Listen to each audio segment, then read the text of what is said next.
Before we even get into today's topic, I want to immediately say what this video is not about, because I know if I don't do this, people are going to see it from a distance, and they're going to assume that I am doing this for X, Y, and Z. So let me explain what this video is not about. One, I am not calling Gianni out on his stance in the matter. Quite frankly, that is not what this video is about, and it is not the reason why I'm making this video. So, just gotta say that now. Two, this is not to discredit him on any of his work ability. I think he's an amazing voice actor, and he does have a lot of talent. It's not about his work as a voice actor. And finally, three, I am not saying he did not apologize. In fact, I talk about it in this video a lot. So without further ado, let's go ahead and get into today's video.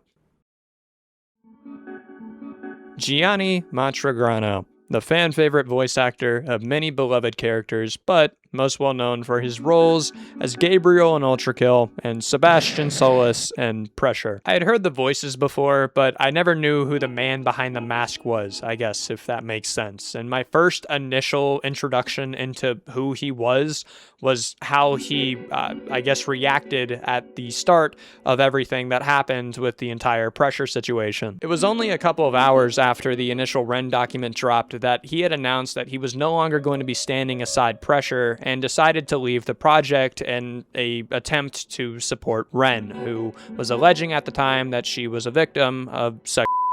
There has been an abundance of evidence that has come forward that points to the events that Ren described in her document being most likely false.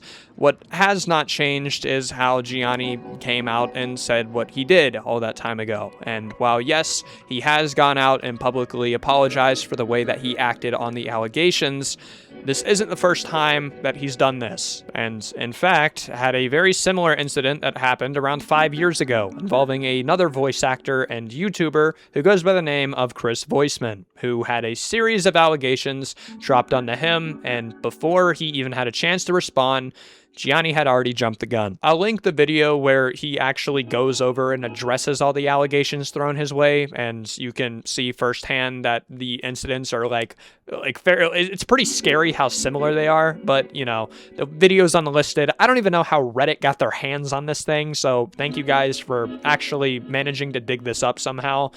But what we need to look at here, and this is why I'm making this video, is that this is not the first time we've seen this person jump the gun on allegations. I'd be more willing to give him the benefit of the doubt here if it wasn't for the fact that these incidents are so widely spread out from each other, and it appears that even though that this has very different connotations and maybe the allegations aren't quite exactly the same, regardless, jumping the gun on allegations the moment they release has not been something we've learned, even though it's been half a decade since our last incident involving something. And while yes, it looks like amends were made and a public apology was given out, at what point does an apology even hold weight if you're just going to do the same thing again? One of the biggest issues on the internet for the longest time has been the fact that there's always going to be a mob of people that attacks the person before they even get a chance to respond.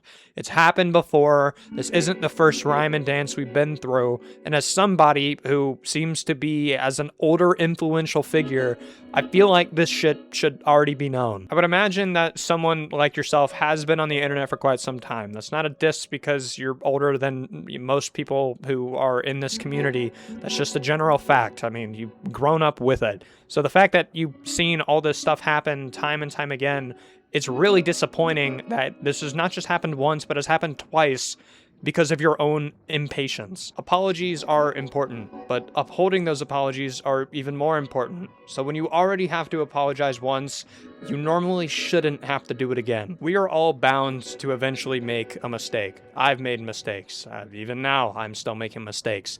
But it's about how you change as a person after those mistakes when it really matters. I wouldn't say that you're a horrible, awful, irredeemable person because you made a mistake twice, but I don't know if you can be trusted to handle another situation like this again if things ever happen. History doesn't repeat itself, but it oftentimes rhymes. And seems like this will be inevitable eventually again, not with you, but just with the internet in general.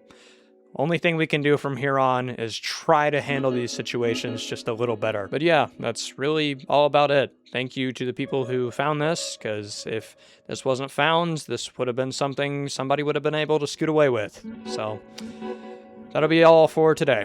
I'll see you guys in the next one. See ya.